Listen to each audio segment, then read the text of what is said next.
Aston Villa are now in the driving seat to claim a top 8 finish in the Champions League this season after beating RB Leipzig 3-2 last night.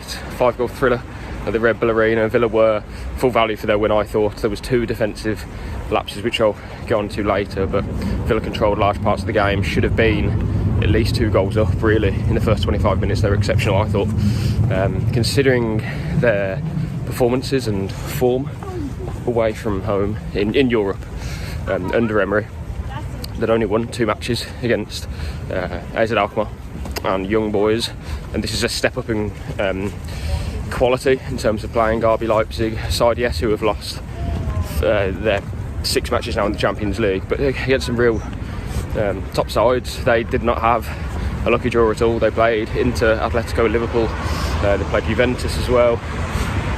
Yes, they lost to Celtic, but Celtic, to their credit as well, have had a strong campaign so far, but this was, I think, the best test, or the biggest test Villa have had going away. And yes, you could point to Olympiacos and Lille, 2 strong sides as well, but this is a team who have been in the Champions League for many years and are now 4th in the Bundesliga. This time last month they were 2nd in the Bundesliga, obviously only behind Bayern Munich, and they were without some key players. They did have some injuries, but Villa still had a job to do against 11 players on the pitch, and I think it showed the quality that Villa have in reserve as well.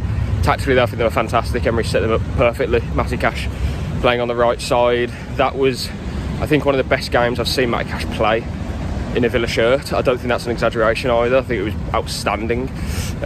Occupying space on that side, getting forward, defending well too. But the balance that he gave Villa, and a lot of that kind of credit can go down to Emery as well for setting up Villa how he did. But you had obviously Luca Dean on the left, who played well again, of course, Mr. Consistent. But certainly from my view in the press box, which was right up in the gods, the final row, right at the back of the stand, right on the halfway line as well, it was like watching a kind of a computer game, I suppose, and you could just see the space develop for Villa every time they progressed the ball through to Yuri Tielemans. Kamara again, fantastic. Both of those players in the middle of the park. Tielemans was awarded the UEFA Man of the Match. But the balance that Villa had with the 2, I'll call them wing backs, because it looked like a bit of a 3 at the back. When Villa were in possession, defending, they tucked in a little bit, those 2 full-backs, of course, to make it a bit more compact. But Villa were outstanding, and yeah, as I say, full value for their victory, and a big victory, as I mentioned. That now puts them in a position to, well, they go to Monaco, then play Celtic. They know that if they can get results there, they'll be fine, they'll get into the top 8, and that Monaco match is like a 6-pointer really. Monaco, they play Arsenal this evening, so we'll see how they get on. But Villa leapfrogged them by winning last night.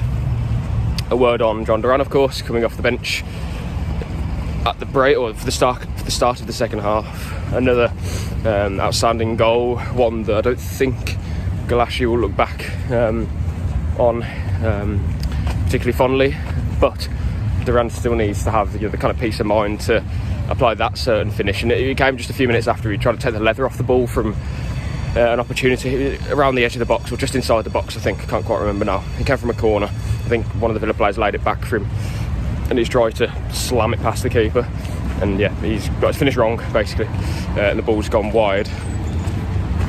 But then, as I say, yeah, we've seen the quality that he possesses, the way he can strike a ball, all different types of goals, the different range of finishes as well. We've seen him, slam the ball off the bar against Ajax and it goes in.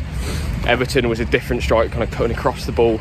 This time it was a bit more finesse, some wicked curl on it as well. So yeah, a fantastic player, and Emery spoke about him after the match and credited his tactical improvement. And I think we're seeing that.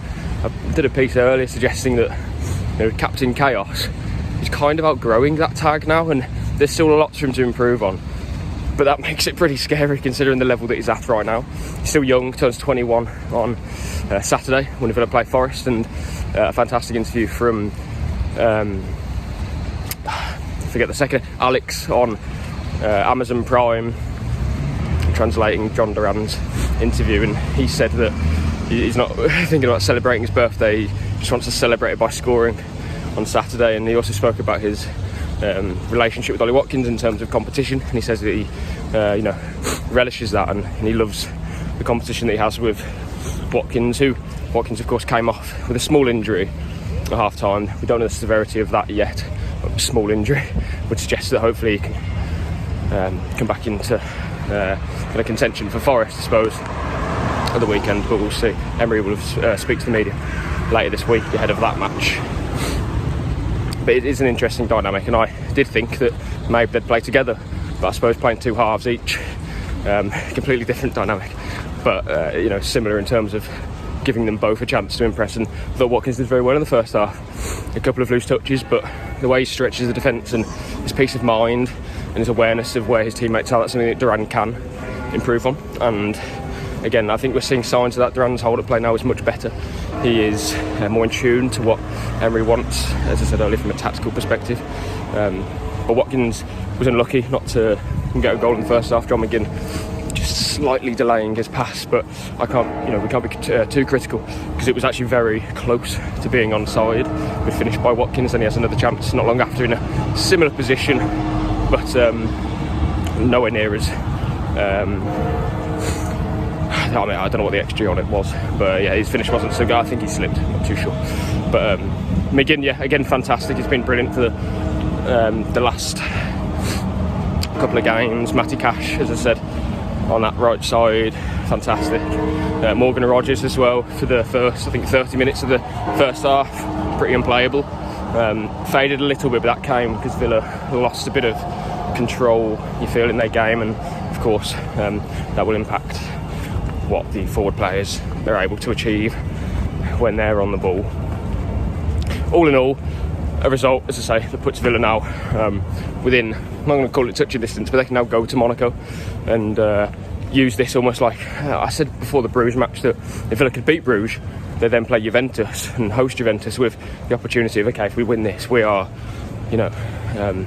so close now to the top 8. It didn't work out like that. Villa obviously failed to beat either side. I mean, they should have beaten Juventus, but the Bruges match they obviously didn't take anything from.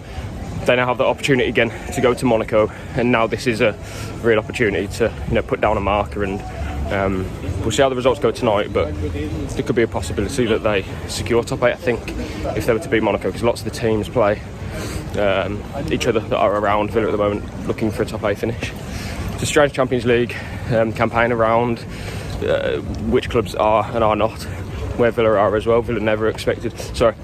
Outsiders never expected Villa to be competing for a top 8 finish, but they absolutely deserve to be where they are, and now they have a fantastic opportunity. Firstly though, match against Forest this weekend, big game. Forest are in 5th, Villa in 6th. A couple of changes you'd expect, maybe Torren Mings to come into the side and kind of Marshall, Chris Wood. That could be the play that Emery chooses. I wouldn't be shocked to see Villa use a similar shape though, kind of spreading the pitch like they did against Leipzig.